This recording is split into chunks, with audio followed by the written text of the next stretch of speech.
Welcome to One Winning Pod, where we are going live for one of the first times to react to the schedule.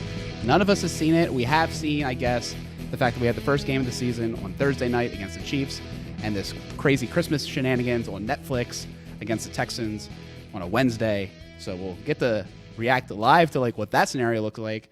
Guys, we've all not looked at the schedule, and we're going to like kind of see it for the first time. I think the best way to do it might be to like group it in sections of 4 or 5 like we've done before. Kind of see maybe how the image is laid out and kind of react that way. Sound good? Sure. I'm ready to see the games. Let's do it. Let's unveil it. What are we doing this fall, boys? Boom. There it is. Oh, wow. All right. Oh, Who wants to start? Excuse me while I put on this full screen so I can see the teeny tiny game times here. oh dude, week 14 Oh, bye. yeah, true. Oh, man. Oh, man, that's horrible Wow. for fantasy. For fantasy purposes, the Ravens have been nerfed. Alex, Oh, fantasy season is over before it started. Yeah, Lamar won't be there last week. 25% of his players are in the purple and black. Oh, my goodness. This is crazy, guys. All right, so Okay. it looks to me that in the first 4 weeks, we have 3 primetime games. Or no, that's not primetime. That's a 4:25. That is so tiny. Yeah. I mean, 425 is pseudo prime time. That's the quote unquote America's game of the week or whatever, right? So true. Yeah. let's see. That's does this schedule show if the game is at home or away? Yeah, the purple is yeah, at home. Purple is home. Purple is home. Okay. Yeah. So that game would probably be CBS, although CBS and Fox have kind of, for the afternoon games these past couple years, have done a little bit of shifting. The good news is that 4 o'clock means that the Greek Festival will be almost over when this game starts.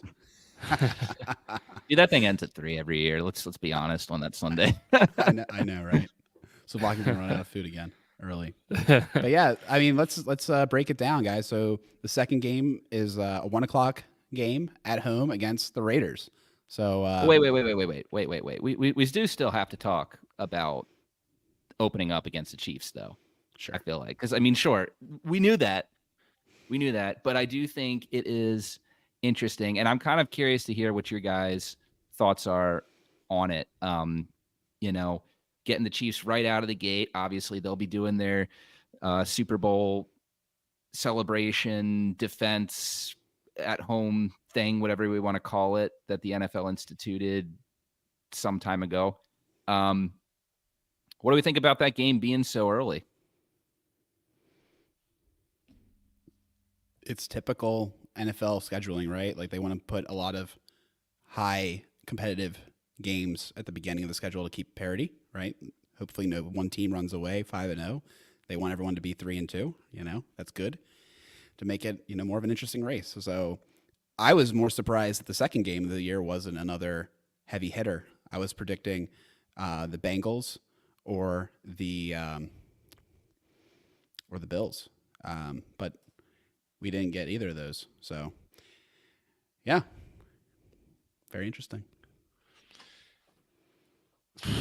Yeah, I don't know. I feel like not a whole lot needs to be said for it. I mean, it's a good matchup for sure. I think the Ravens are going to have to come out and prove that they could stick it to KZ after that brutal loss in the championship game. So I think it makes a lot of sense, from that perspective to kind of have that rematch. I'm thinking back to, after the Ravens won the Super Bowl, they played the Broncos that week 1. If history repeats itself, I would love for the Ravens to put up 7 touchdowns on the Chiefs in that game, but I'm not sure. K-Fish saying my season was already over. Nothing new there. The Ravens schedule didn't even help. Outing me for just repeating old material. Thanks, correspondent. Appreciate you. There's a reason I didn't tell you at dinner today that you're welcome on the show. Oh, man. Too funny. I will say, I mean, this feels like something we knew, right? I mean, after the Chiefs won the Super Bowl and they beat us in the AFC Championship game, and it was a close game. There was some tense moments between the two teams. it seemed pretty obvious. The only matchup that I thought could have bumped the Ravens out of here would have been if the NFL cared enough about putting Jim Harbaugh's first game back in the NFL as a division rivalry against the Chiefs. But I don't think it's a surprise that the Ravens they viewed as a bigger ratings draw. I think it's best case scenario, honestly, because if you look at it this way, obviously the Ravens, they have to still be stinging from that loss. You just get this game right at the beginning of the year, and he doesn't have last year's AFC Championship game doesn't have to follow you throughout the season, right? You know, waiting to get to that game. It's just right off the bat. It happens. You either win and you can shake some of that angst and anger from that loss off, or, you know, they do get beat twice in a row and they have to figure out how they're going to, you know, recover from that. But you've got the whole rest of the season to shake off whatever negative energy comes from that. I mean, obviously I'm not in the guy's mind, so that's just me projecting there. But I think that's the best time to have what is obviously going to be an emotional matchup for these guys and a big test. So, you know, I think it's more exciting if it's later in the season, obviously, but given the state of this team and what KC has meant to this team, you know, for the past few seasons, I think it's great you to just get that game out of the way and move on with the rest of the season. Yeah, kind of rolling into the next week too. Like, I mean, even if, you know, they're riding at, you know, emotional high or emotional low after that, like, you know, the Raiders have done a lot, but they have a lot of question marks on that team. And so honestly, you know, kind of looking to week 2, like, I think what a great matchup to be able to bounce back. I would have to think that the Ravens, you know, probably think that, you know, they should be able to go into that one and probably come out with a win. Even if they don't, you know, it doesn't feel like a game. It feels like one of those trap games that won't really derail a season. You know, I don't want to put too much shade on like the Raiders and everything. Like, you know, clearly, you know, they are like a rebuilding team, and, you know, they've got a lot of, you know, young talent there. But in terms of, you know, matchup and all the other, you know, games that could have been there, like, you know, you put the Chiefs and the Bills back to back, or, you know, Chiefs in the division game back to back, like that becomes a lot more difficult. Although the Raiders are, you know, obviously they're an AFC opponent, so, you know, you don't want to go in and, you know, go 0-2 in the AFC in the first 2 games.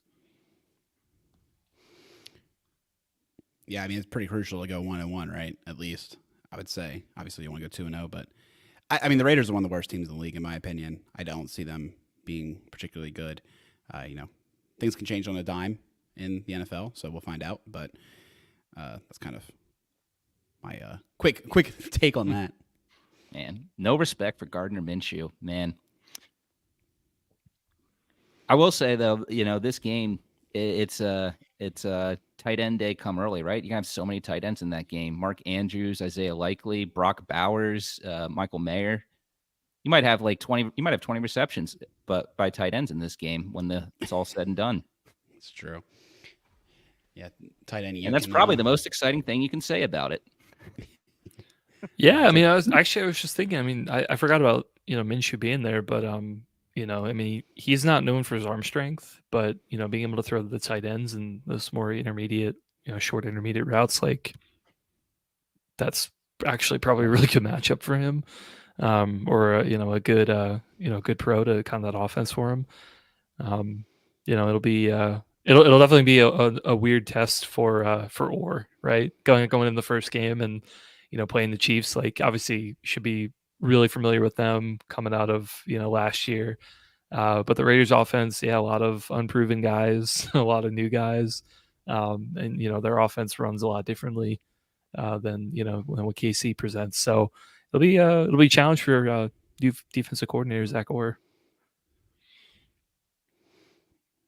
No doubt. I do think that's going to be an interesting twist. If you're looking at just the first 5 games, for instance, it's a lot of high energy offenses. It'll be a big test for Orr going in, and I mean, just for the whole team in general. So I definitely think the Ravens aren't going to start off easy. This is definitely seems like a schedule where, I mean, we already knew going in that they had one of the best assumed strength of schedules in the league, as far as just a lot of playoff teams that they're playing, a division that is highly loaded. So yeah, I definitely think this is going to be a tough schedule. Like, it's not looking easy. And I'm kind of like looking ahead a little bit to try to figure out like if the schedule is nice to us at all as far as some breaks in there. And there's some interesting stuff, but I don't know, man. It's going to be, it feels like this is going to be a long slog this season. Yeah. I mean, there's a lot of tough teams, like you're saying in here. And, a lot of teams who have disappointed in previous seasons not too long ago, but they've got a lot of players there and, coaching staffs that if the right dominoes fall, they'll be tough teams too. So not an easy schedule, but again, like you're saying, that's what you expect when you finish as a number one seed in the conference in the regular season. You're going to get the tough matchups, and yet another one is in week 3 here, going to Dallas to play Dak Prescott and CeeDee Lamb, and a defense that some weeks is formidable and other weeks forgets to show up. So, you never know what you're going to get with the Cowboys, but early season in the past few seasons, that has worked out pretty well for them, particularly at home. So that is going to be another tough game. So yeah, you're right. You definitely don't want to go into an 0-2 hole early in this season, because hypothetically having to get your first win of the season on the road in Dallas, it's doable, but it won't be a really easy path. Yeah, that's an interesting team there, an all-in team. So they say. I mean, you'd hope the Ravens would be able to win that kind of game, that kind of matchup, but it's definitely a tougher one. And also just the travel there, the more odd playing time at 4:00. I think it's just another. I mean, this is a tough gauntlet at the beginning, and it's not a game that they can try to look ahead to the next primetime home game against the Bills. It's like, no, you gotta go win that game too. So I don't know. Yeah, dang, Ravens gotta play some tough teams this year. I'm really just like, that's like my number one takeaway is like, yeah, I saw the names, right? You saw the teams. We knew who the teams would be, but now seeing them in this order, it's like there's no rest. They're just gonna have to like keep getting at it. I do like the at least the spacing at this point of away home. I think it's pretty good. They're spaced out pretty well. I mean, no, only the Thursday game at the very beginning, so you kind of have an extra, not really a bye week, but like an extra bit of rest between those games. But yeah, otherwise, like no crazy gauntlets in terms of travel or anything. It's really just about getting a good week of practice in and getting ready for the opponent. Mm-hmm. Yeah, the biggest one's the Monday night away and then the Sunday night away. 2 travels back to back, but nothing too crazy. But yeah, week 4, Sunday, primetime home game against the Bills. That is going to be a fun one. Obviously, if the in-laws want to come down, maybe they want to go to that game. But yeah, that'll be an early primetime game. That'll be really fun to go to. It'll still be bright out for the most time. Mm-hmm. Orioles will play the last game of the season that day, but not in Maryland. Yeah, okay. Against the Twins. So at 3:00, so we can like kind of tailgate watching the Orioles get their last win. It's 100 and something, right?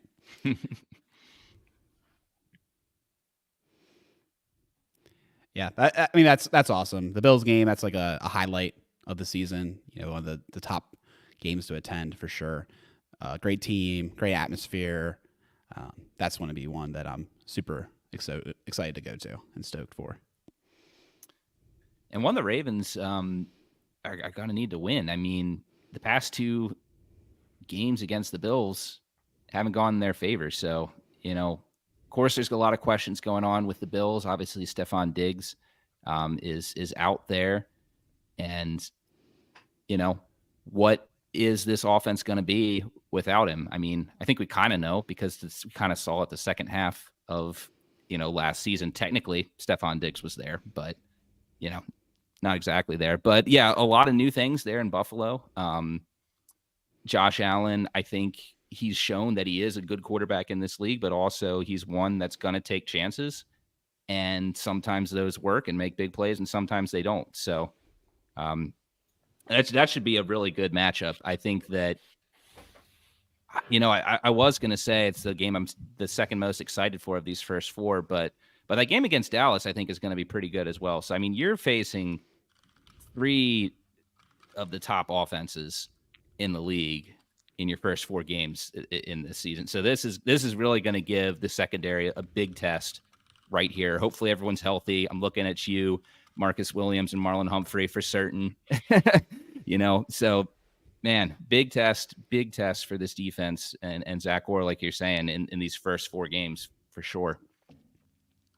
I'm going to throw Oakland in there too, because we know that tight ends has been a thing that, as good as Mike McDonald's defense was, those routes for the tight ends were there, and then the Raiders are gonna run them. And Brock Bowers, man, in college, that's what he would do great. He would find that spot in the defense and just be able to get the ball there. So, yeah, different challenges in each of these first four from a defensive perspective, going against these opposing offenses. Yeah, big test for Trenton Simpson in that game as well. Yeah, that's right. See how his pass defense is going to be in that game, and Nate Wiggins as well. I mean, if he's getting significant starting time, this could be some good tests. So, yeah. Well, then we got Eric All and the Cincinnati Bengals to face on Sunday, October 6th. That's an away game, 1:00. Basic game there, but the first time we'll see Burrow in some time, assuming that he's healthy, which is maybe a big assumption to make. But that's just another tough game. You have that Sunday night game, you get beat up a little bit against the Bills, and you need to go travel to the Bengals. That's going to be a tough one, hopefully one that they can obviously win and not be too beaten down by the gauntlet before. Yeah, there's going to be a loss somewhere in here. These first 5 games are too brutal for there not to be at least 5-0 would be super impressive. I mean, I do know that the Ravens weathered the games that we labeled as the gauntlet when we were doing this last year, but that's rare. That was a special run that they had there, and if they can do it again, great. But I also think the way that Harbaugh has been, prepping the Ravens these past few seasons, they're building. They build. They're not going to have everything ready in week 1. They're building for the long term of the season. So, I say that you get through this gauntlet 3-2, that's a win. I mean, that anything you obviously want to go better than that, but I don't think you can be disappointed with 3-2 if that's how the Ravens start the season with these 5 games. I agree. Yeah, 4-1's a little greedy, but yeah, I guess we'll see. I do think the stretch of games after this game, 4-game stretch is probably basically until we see the Bengals again. It's probably the biggest. Can we please just get 4 straight wins? This is the easiest part of the schedule coming up, and I'm talking, of course, about the Commanders, Bucks, Browns, and Broncos. So. 2 rookie quarterbacks in there, and an overpaid quarterback, and a better than people give him credit for quarterback. Really. I thought Baker was going to be your overpaid quarterback, and then Watson was going to be the other one.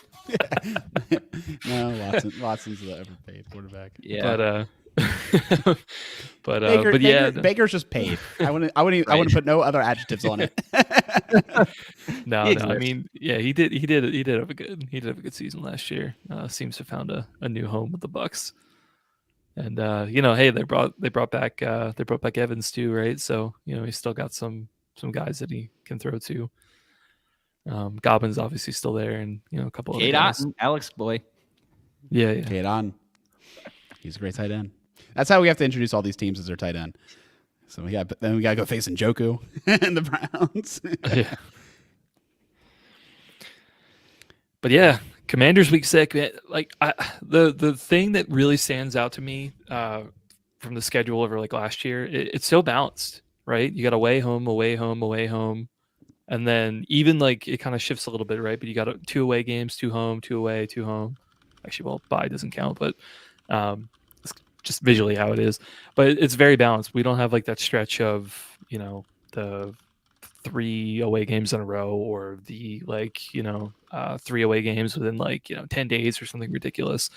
We don't have anything like that. It seems like actually really balanced. So I feel like it's, although the teams are a little bit tougher than they were maybe in a couple of years past, I feel like it's really balanced. So I kind of like that.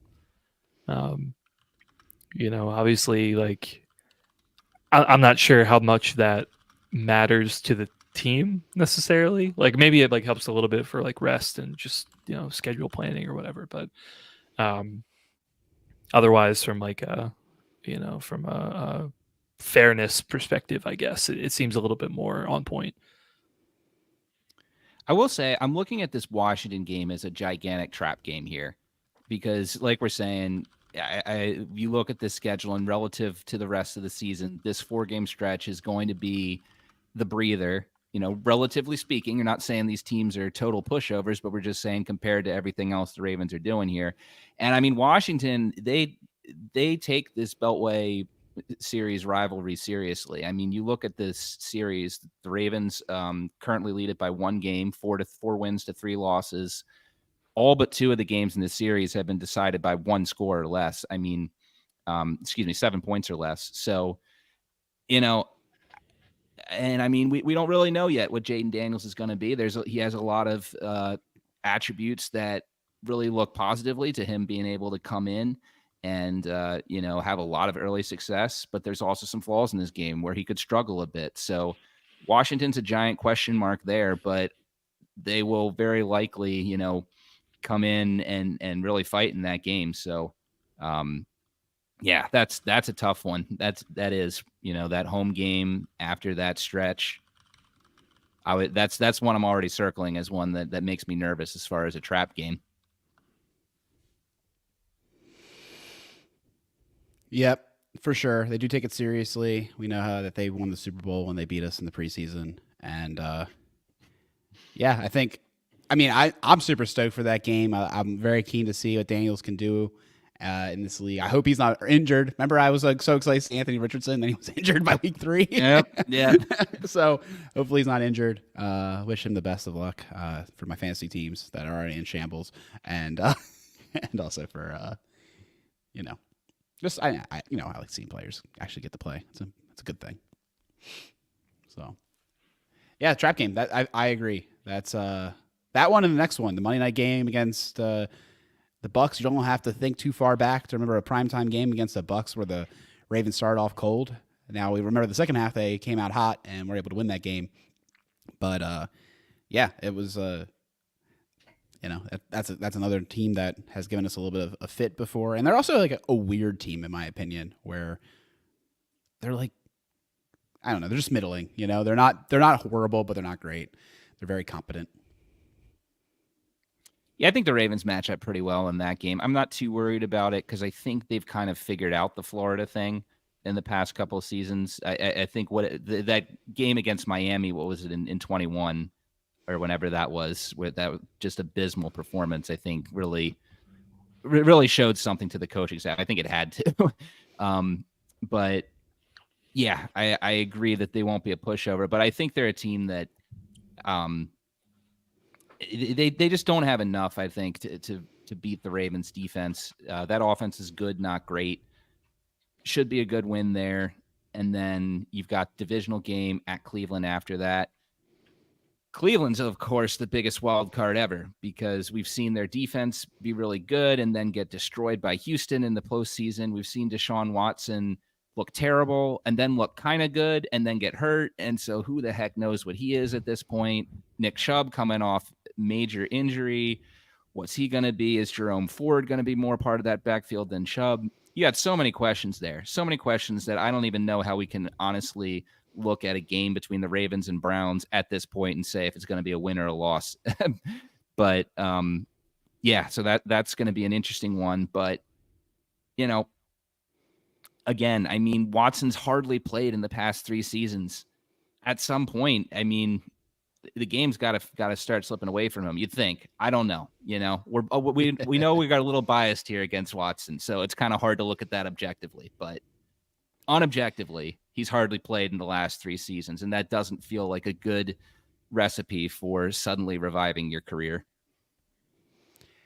I think the other thing that's kind of interesting about this game, and also you kind of project forward to the next game, and just in general, is that this is around when maybe some of the rookies might start adding even more to the team. Sometimes they start putting it together midway through the season. Sometimes they hit a wall, a little bit later in the season, who knows. But I think that's one thing that makes this hard to reject. This is also at the point where injuries might start to pile up. So, it's not all too early, win-loss predictions. I don't know if we're going to be doing those today, but definitely feels like this is where the schedule is more just teams at this point, who knows what they'll exactly be at that point. Yeah, even with the Browns team last year where they had so many question marks, and then having Flacco come in and try to save their season and everything, those games were tough. These division games, man, they while on paper, even last year with the Browns and Steelers, on paper we didn't weren't really too concerned about them. You still split those games. So yeah, it'll definitely be interesting. I do love again kind of a quirk of a schedule here. We're front loading these away division games pretty early in the season. So you got the Bengals one already happened, Browns happened, Steelers a couple weeks later. So you're kind of giving the team a chance to really try to shine at home, and do that later in the season. So I do like that.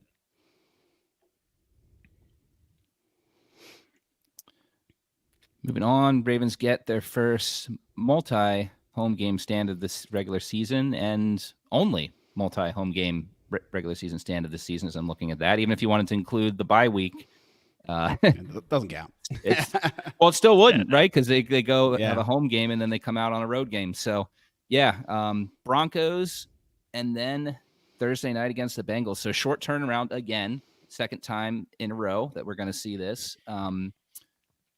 That game last year was the infamous one where Kyle Hamilton kind of, let the cat out of the bag a little bit in his post-game comments that not everyone was given their all, from his perspective, at least in the second half of that game. And the Ravens obviously lost that one. And then Deshaun Watson broke in that game.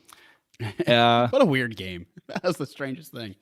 It was the most bizarre game of the year last year. It really was. Went off as the best half of football of his career, and then is done for the season with some shoulder injury or whatever it was. What? How do you do that? Yeah, man. He just saw the window there that the Ravens weren't trying. He had to take advantage of it. Anyways, but yeah, who knows with the Broncos? Obviously they've been. It's fascinating to say, but really the past two seasons they've just been a total laughingstock. Very bizarre for a franchise that honestly, over the past couple decades, has been in the top half of the league as far as being competitive year in and year out, being a franchise that has always looked like they're at least run competently. Maybe not one of the best franchises, but certainly a competent franchise. But not the past two seasons. But interesting. I do like they're drafting Bo Nix and pairing him with Troy Franklin in the draft. I think that's a good fit for them. How quickly will that come to fruition, and what's the ceiling? I don't know, but it at least seems like a decent path for them to try. But yeah, Broncos, not expecting much from them, although I do think that they made some good moves for the future in this past draft. But yeah, Thursday Night Football again, which will be interesting. It's easy to forget that game was a toss-up before Burrow got hurt with that wrist injury, and then the Ravens just took over there. With Jake Browning seeing his first NFL action. It's hard to say if the Ravens would have had really, conquered that short week turnaround to the divisional primetime game, given the fact that Burrow wasn't able to finish the game. But we might, since Burrow's had his injury problems, we might get to see if they actually have this year. No doubt. Yeah, another fun game, primetime game against them. I appreciate the fact that it's at home. That'll help the Ravens, I think. The Bengals have to travel. I'm not sure what their game before situation is going in, but definitely exciting matchup. It looks like, 1, 2, 3, 4, 5 primetime games, and at least one island game with the Christmas game and the game of the week game against the Cowboys. I mean, or not internationally, but nationally, the Ravens are going to get a lot of playing time, a lot of more eyes this year.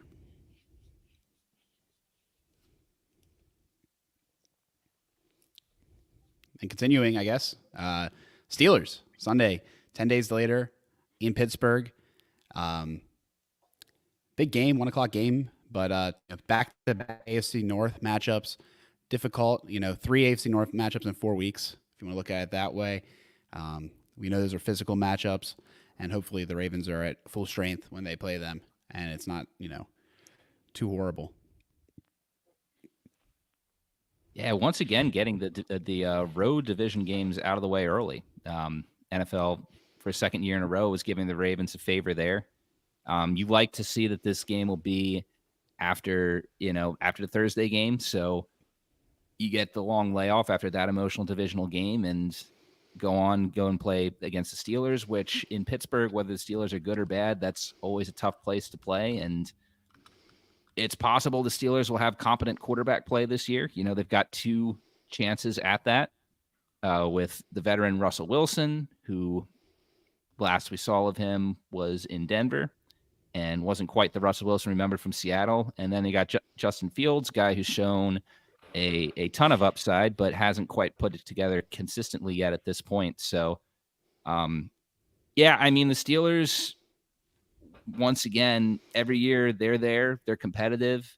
It always just seems to come, ever since Roethlisberger retired, it just comes down to, are they going to get just enough? Are they going to get league average quarterback play? And if they get that, then they're in the mix for the AFC North division title, because everything else on their roster is always upper echelon, or at least enough to win a lot of games. So I expect that to be a tough game, but I do really like that the Ravens get the rest there going into that one.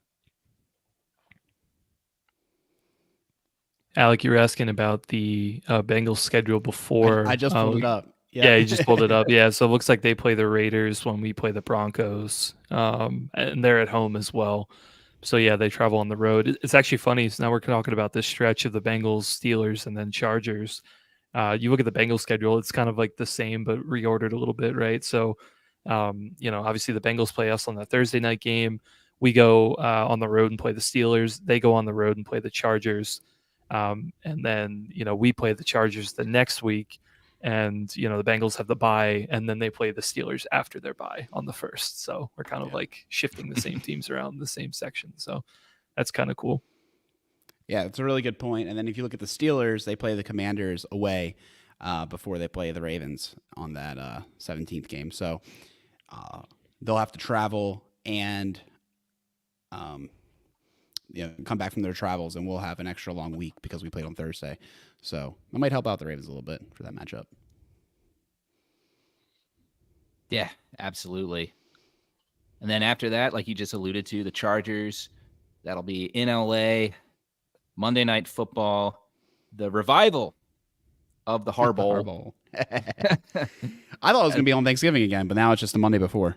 Yeah, I maybe the NFL still hasn't forgiven the Ravens for catching COVID and messing that up. But who knows at this point. But that'll be a really interesting one. Obviously, John versus Jim again. Greg Roman revenge game, possibly. He's looking at that. Well, hopefully Gus Edwards and J.K. Dobbins will be healthy for that game and doing well revenge in their new home. It'll be all the revenge. Bozeman revenge game. Greg Roman's going to revenge game on the run. Justin Herbert's not going to throw a single pass in the game. I kid, but it should be a really interesting game. I have no idea to know. Obviously, Jim. John obviously had a lot of success in the NFL. Jim had a lot of success in the NFL too before, he kind of ran him too much like it was college and got kicked out of there.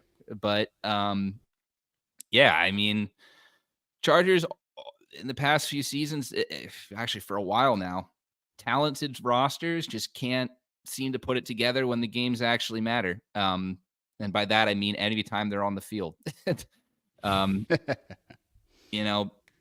We'll see if Jim can transition back from college to the NFL once again. And I think it should be a good matchup. I think that the Chargers will at least have a winning record at this point, which should make this game even more exciting outside of just the multiple narratives of all the connections already between the two teams. Yeah. I mean, this one will definitely be interesting. I mean, obviously the Harbaugh brother matchup I think is going to be the big one. But schematically, I feel like last year we kind of talked about how the Ravens are trying to build their team around trying to beat teams like the Chiefs and the Bills, right? Trying to beat those high octane passing attacks and sort of building your defense around that. I mean, we're starting to see also the offense shift a little bit in that direction too, right? Where we're kind of moving away from that Greg Roman style of run game of building an offensive line and stuff like that. But clearly, we know what the Chargers want to do, right? Because it was the same thing that we were trying to do for the past 5 years, 6 years. And so, the Ravens have had trouble with some teams like, the Browns, for example, that kind of built a roster in the same way that we used to. The Chargers are going to be the same thing. So, I think, health of a lot of those players, I think, does matter on the Chargers side. But schematically, I think it's going to be a tough test for Orr, really, and the defense to see if they can match up with that. Do they have the bodies to be able to match up with what they're trying to do? Because, I imagine their offensive line in particular is going to be pretty different from, maybe what the Ravens are used to. Yeah, I'm definitely excited for that game. All the connections, as you mentioned. I think it's also just a team that I really have wanted to be good for a while. They've underperformed for so long. Maybe under this new regime, they'll be able to kind of pick up the pace. And then you've got a huge matchup just right down the Beltway highway for Philadelphia Eagles coming into town, 4:25 game, Sunday, December 1st. I definitely think this will be an interesting one. I'm curious to see how many away fans come. And also a fun team to play. I always appreciate playing them. And they have a good team. It's going to be cool seeing that team, a team we don't often see because they're in the NFC. So this should be a tough matchup, assuming that they're as good as they want to be and could be with their talent. Yeah, absolutely. I mean, I don't think there were many teams.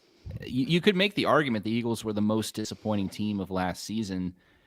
Yes, they made the playoffs, but that fall that they had, starting in with that loss to San Francisco. Granted, of course, San Francisco, obviously, there was no shame in losing that game, but they just never seemed to recover from that. And then after that, man, you just had the wheels completely off, and they lost to Baker Mayfield in Tampa Bay in wild card weekend. So I expect a bounce back season from them.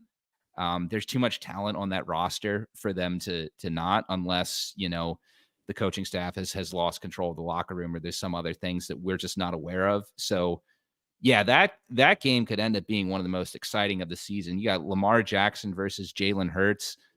I think that'll be the first matchup between those two, if I'm not mistaken. Oh, good call out. I think you're right. 2020 was the previous one. I'm trying to remember when Hurts was drafted. I think he was drafted in 2020. Yeah. He might have played a little bit in that game because that game turned into a blowout in the Ravens' favor. I'm trying to recall who even was their start. Wentz may have still been there, but he wasn't being, that good. So I can't remember. That I think could be a really good game. You got that one going into the bye, so they'll go all out for that game.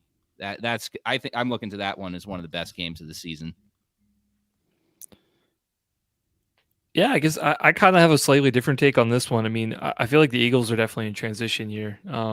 They have come off, a bunch of teams that had a lot of talent, but like us, they had a lot of it leave, right? Kelsey retired, Cox retired. We know that they've still been kind of searching for running back for their solution. Pass attack and Hurts, they're still going to be good. They've got Goddard as well. They're going to be good, but there are a lot of really core pieces to that team that I think they've lost. And well, like we talked about, we're just gonna have to see kind of how they rebound. I think it honestly could go either way. It could be one of those matchups that ends up looking really good, or it could be one of those. I'm kind of looking at like maybe the Seattle game or the Lions game this year, where it comes in looking really great on paper, but then maybe the Ravens roster is just a step ahead for the game, and it kind of snowballs into something else. So. But either way, I mean, I think it's good to have the matchup somewhat later. I think it'll definitely drive a lot of views and things like that. And certainly it's good. I feel like it's a really good matchup to have going right into your bye as well. Get a big win, then ride that momentum into the bye, and then come back the last couple of weeks and keep going strong. No doubt. I also think you were right. Wentz was the quarterback last time we played him in 2020. And I also think the bye, it is late. It does impact my fantasy prospects. But the good thing is, if I make it into the playoffs, I limp into the playoffs, week 14 might not be the best if I'm in there. I think that this final stretch of games could be a big, opportunity for the Ravens to put the pedal to the metal, maybe get 4 wins. One of them would be a huge statement for sure, at least. And try to roll into the postseason. It's a good time to adjust in week 14. I don't absolutely hate it. And I think that, if we're talking about fantasy too, week 17. You are, we're not. I mean, week 17, you got this Wednesday madness, but that's big for best ball. So Texans, another good offense. I could see this be a targeted game. So a lot of Ravens are going to be pushed up in drafts now in best ball. There you go. Not that it would matter much anyway, because we're all in leagues with tons of Ravens fans, so we're going to draft early. Right, yeah. Alec makes it impossible for anyone to draft any Ravens ever. That's not true. It's close to true. Oh, man. All right, so late bye week once again, and then off the bye week, you get the Giants in New York. That's a game that the Ravens, it's been a bit since they've beaten the Giants at their stadium. Hey, what's up, Jason? Yeah, he also is happy with the late bye. Yeah. I remember we were talking earlier in the week that we thought it might be an early one because we've been getting late ones for a while. But I don't know if the teams are able to put in requests. I know that there's a whole do you want one after your London games? But yeah, maybe we want later ones and they fill out that request. Yeah, it's possible. Or maybe they don't consider it at all. I don't know. Yeah, so going to play the Giants at their stadium. Shockingly, if you think about it, Ravens have not won in New Jersey against the Giants since 1997. 0-3 in their last 3 meetings there. Just some interesting quirks there, and man, that game in 2022 was not a fun ending. That one certainly wasn't. But I mean, Giants, they got Malik Neighbors in the draft. That's obviously huge for them. They lost Saquon Barkley this offseason. Daniel Jones is still uninspiring. Not expecting much from this team. So it looks like a great team to kind of, get the legs moving again, get back into the swing of things coming off the bye. I don't think you look at this schedule. I think that's almost the best case scenario you could get coming off the bye. Games have to be played for certain, but I'm not expecting much from the Giants this season.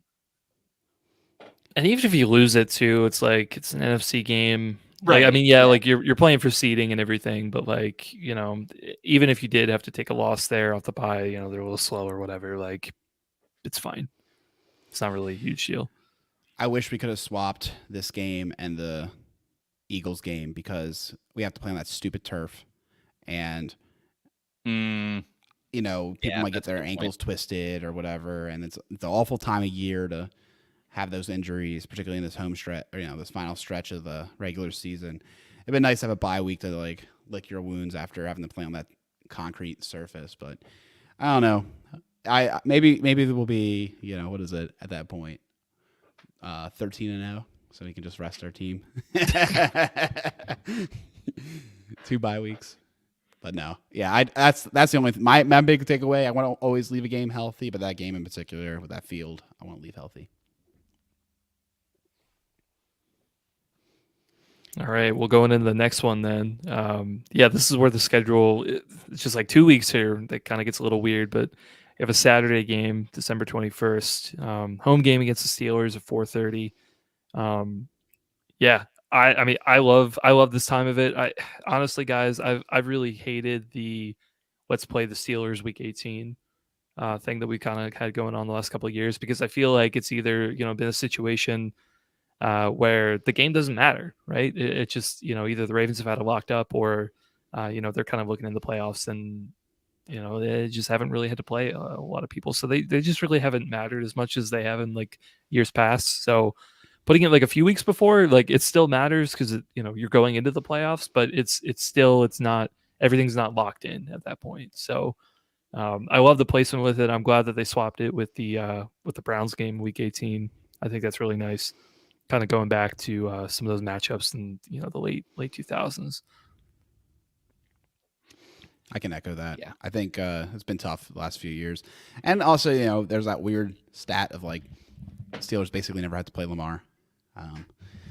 Hopefully he'll be good to go for that game and playing him, and can finally beat him. Show them that they. I think they're a little high on their supply, so I agree with you, man. Let's knock them out. Yeah, I mean, I get what you're saying there.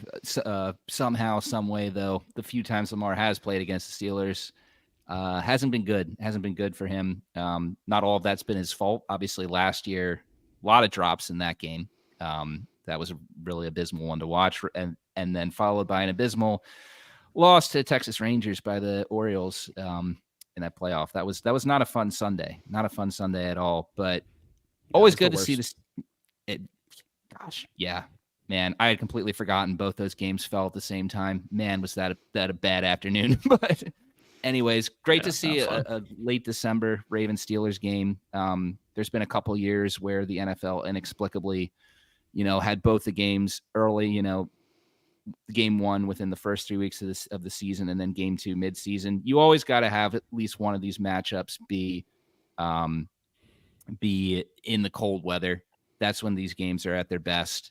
Even when the Steelers aren't at their best. Even though he lost, that was a great game when Kenny Pickett threw that winning touchdown pass to Najee Harris. I feel like throwing up just saying that that's how they lost that game. But it was a good game. It was a good, hard-fought game. Maybe not the best quarterback play in the world in Kenny Pickett versus Tyler Huntley, but the defense was there, and it was an exciting game that came down to the wire. Huddled Up Films coming up here with a question of the last time we closed with Cleveland, CJ Mosley game in 2018. That is, I believe, correct. Yeah, I think right. so. Yeah. Because I think it's either been the Steelers or Bengals the last couple of years. Like 19 was Steelers, 20 was Bengals, 21 was Steelers. 21 was Steelers, 22 was Bengals. Yep. And then 23 last year Steelers, right? Man, it was really gone Steelers, Bengals, man. They really liked that division game last week of the year. But not the Browns, at least for a while. Yeah. We were fun, due. Fun. So fun fact about the Steelers game too. That maybe might make you feel a little bit better, Peter.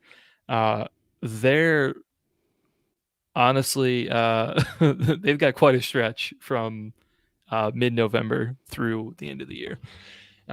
Look at this. So after that Commanders game that Alec mentioned way before we talked about the Steelers first, you've got Ravens at Browns, at Bengals, Browns, at Eagles, at Ravens, KC, Bengals. You've got 1, 2, 3, 4, 5, 6. That's all. Wait. That's all the division games in the last, 8 weeks, 9 weeks of the season, and then you've got a couple of really big games in there, like the Chiefs and the Eagles in there as well. Good grief. they're gonna have their work cut out for them. So I mean, if they want to, it might be another season 2 where they start out really looking real hot, 8-0, and then Chase Claypool losing, never heard of her, and then maybe lose the last 8 weeks of the season or something.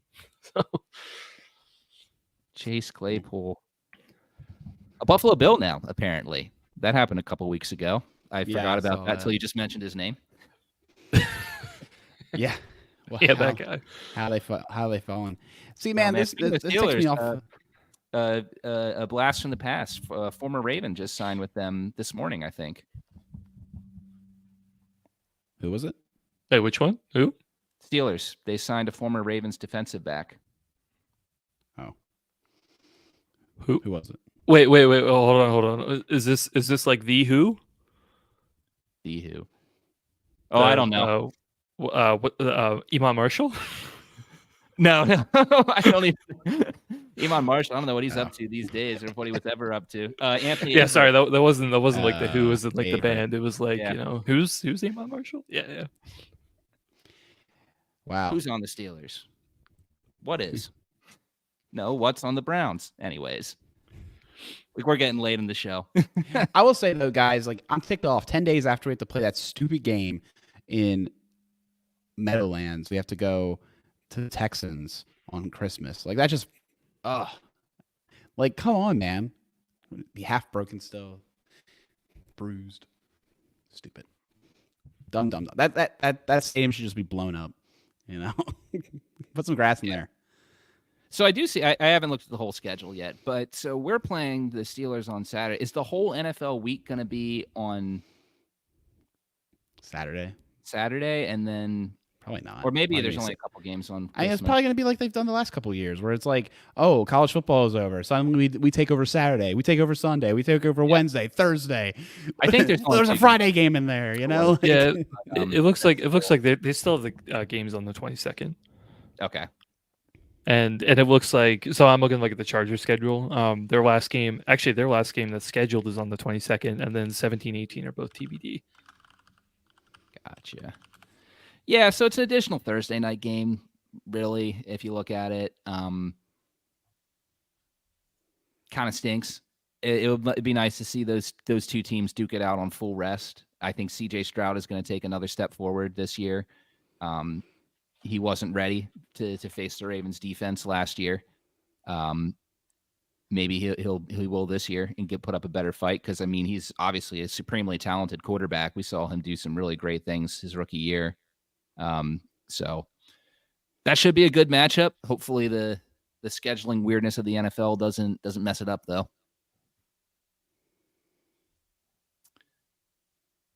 It's just gross. Yeah, so I was looking at it. It's like Saturday and then Sunday. Then you have the Wednesday, Thursday, Sunday situation, week 17. So, yeah.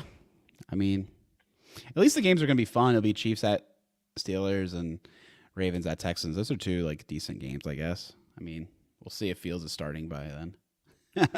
What's going on with the Steelers? Yeah.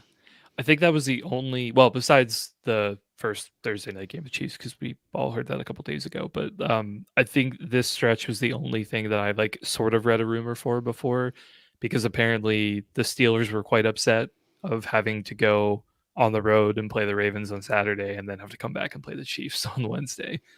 But now after looking at this, I'm like, well, okay, but we kind of have to do the same thing. It's just a little bit backwards. And yes, I know the Chiefs are better than the Texans. Yeah, blah blah blah. But they're both playoff teams. It's it still stinks. We don't know that yet. The Texans. I think it's in the range of outcomes that the Texans are better than the Chiefs. Yeah. They're an ascending team, but I think the Chiefs are going to be good. Don't get me wrong. So, yeah, that's just it's going to be a tough game. 2 tough games for sure, and I think, the good news is that Stroud wasn't ready to play the Ravens in the divisional, it seemed. We were able to beat him. But he's going to be another year older with more weapons. At that point, he had lost a lot of his weapons. So presumably, hopefully by week 17, he still has at least 2 of his 3 wide receivers, and things of that nature. Kate Stover's there now, his old college buddy, who I'm I explicitly said before in the draft process I didn't really care where he went unless he went to the Texans, and in that case I'd be a little like scared / excited, like excited for fantasy purposes, scared for the NFL. I could see that being a pairing. I kind of saw a similar like Mark Andrews, Lamar Jackson mind meld thing going on with them at Ohio State. So watch that space, as they say. I must be old. I've never heard that saying before in my life. We're the same age by a couple days. Man, I don't know the sayings these days. Yeah.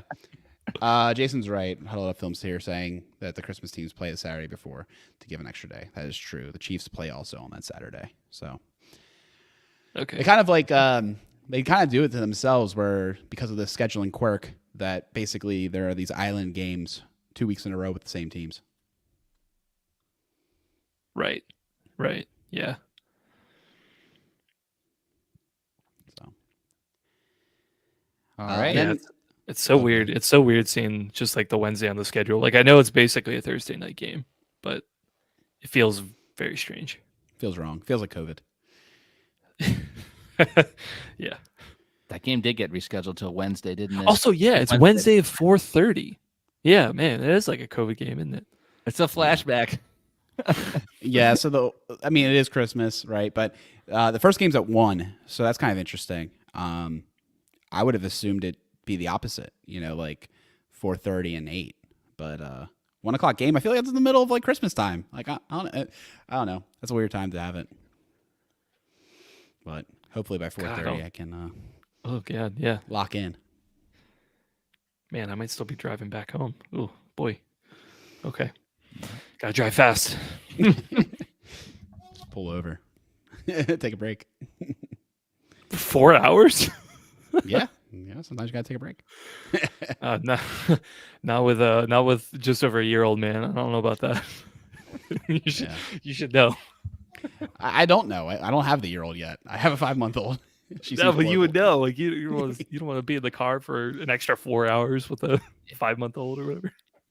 Oh, but you wouldn't be in the car. You're breaking it up. You're getting them out, stretching their legs. You gotta reset them anyways, so it's all good. No, it's a bad situation, no doubt. Yeah. So it's tough.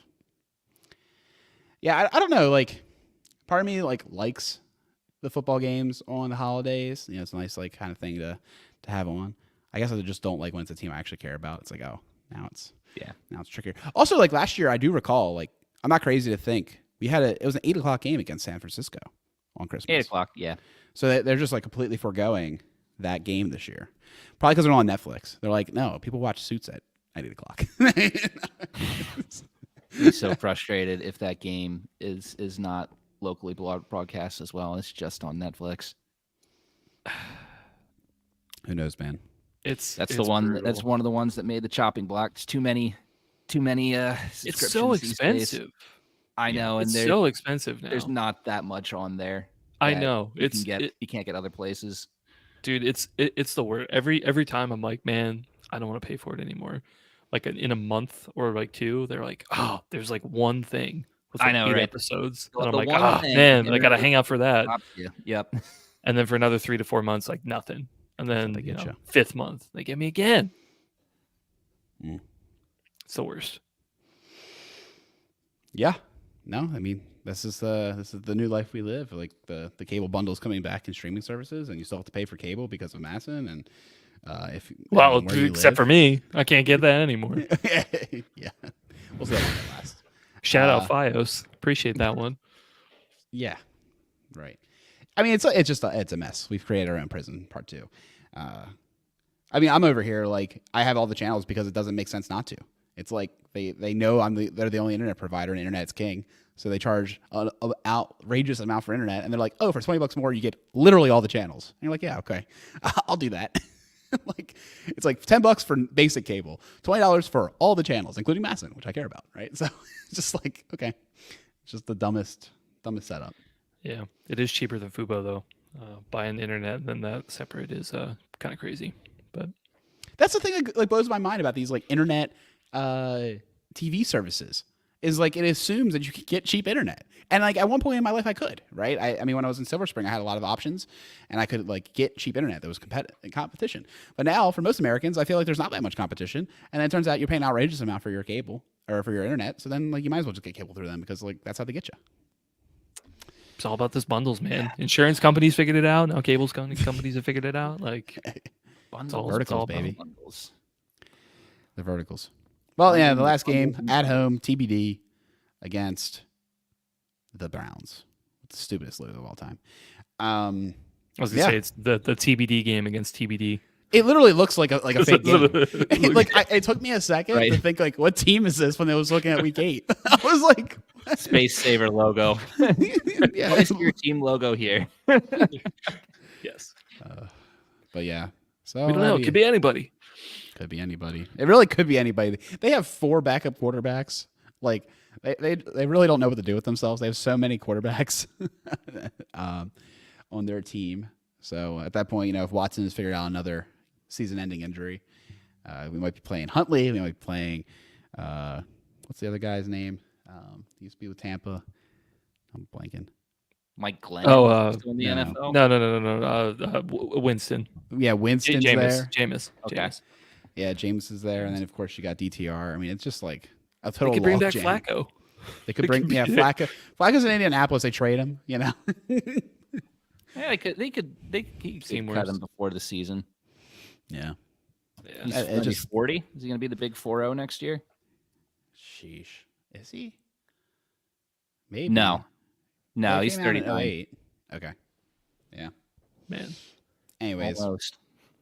but I mean, I guess like go and kind of look at the whole schedule. It's just like I think the stretch between the Bengals games is probably the most quote unquote winnable if you're trying to like stack wins, and then the final stretch of the season minus the Texans could be a stretch of games where you try to stack wins, but we know these divisional games are always tough. So it's going to be interesting to see where the Ravens are standing by the time they hit their bye week, and kind of what moves that they can make, so to speak, in those final 4 games. I think that's going to be the name of the season in a way, is how do you position yourself entering that late bye week for the final stretch. And yeah, we'll see. I don't know. And it's not going to be easy. I mean, shoot, week 10 through 13 is all teams that are aspiring to be in the playoffs. Yeah, I mean, this looks like a hard schedule. This looks like there's several spots here where the Ravens are really going to have to lock in. They'll be battle tested for the postseason if they can emerge victorious like they did last year. So that's good news there. This is not a schedule that is going to breed a pretender. It's going to breed a hardened, real football team ready to make noise in the postseason. So we'll see what happens. Hopefully the Ravens figure some stuff out in the offseason where, they didn't before and they came up a bit short last season. And man, hopefully it'll be another really exciting year. Agreed. Any final thoughts, Chris, on the schedule? I don't know. Are we gonna give our too early to say season predictions? I had an idea. I wasn't sure if you guys were ready for that. They're gonna Let me go through quickly here. They're gonna be either 11-6 or 12-5. It's a tough schedule, and the team's not as like.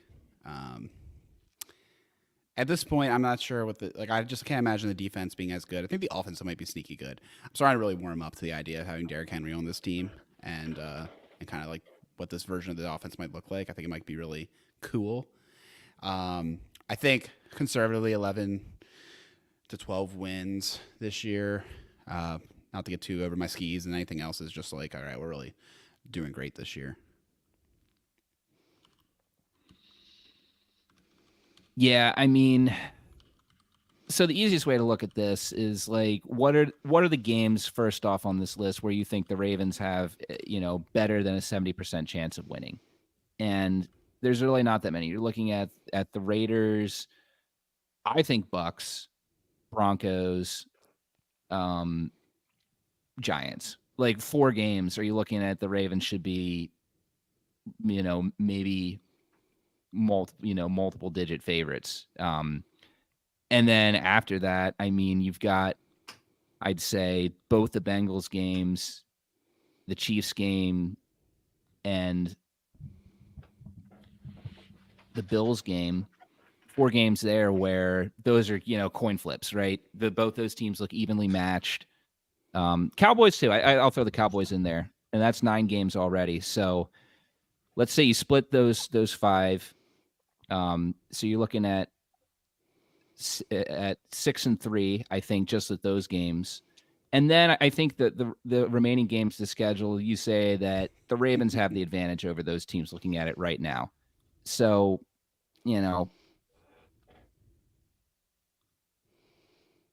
11 and it's a complicated way of saying I think Alex 11-6 is spot on. We're looking at it right now. Okay, so Chris, I want you to say it, and then I want you both to guess what you think the line is from Vegas because I just looked it up.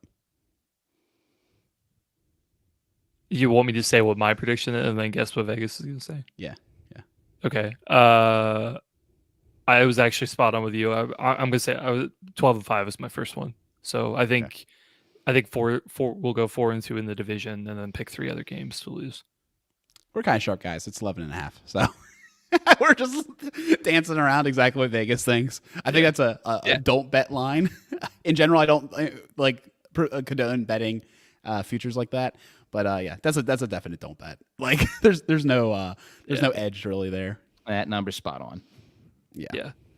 I mean, honestly, the other thing to keep in mind too is we're looking at this right now, knowing from the last season how those teams were, right? And I do think some of those teams are still going to be good, right? I think the Chiefs are still going to be good. I think the Bengals are still going to be probably pretty good. I think the Texans are definitely going to be a good team, but there are definitely some question marks from other teams, like the Bills, for example. They were a good team.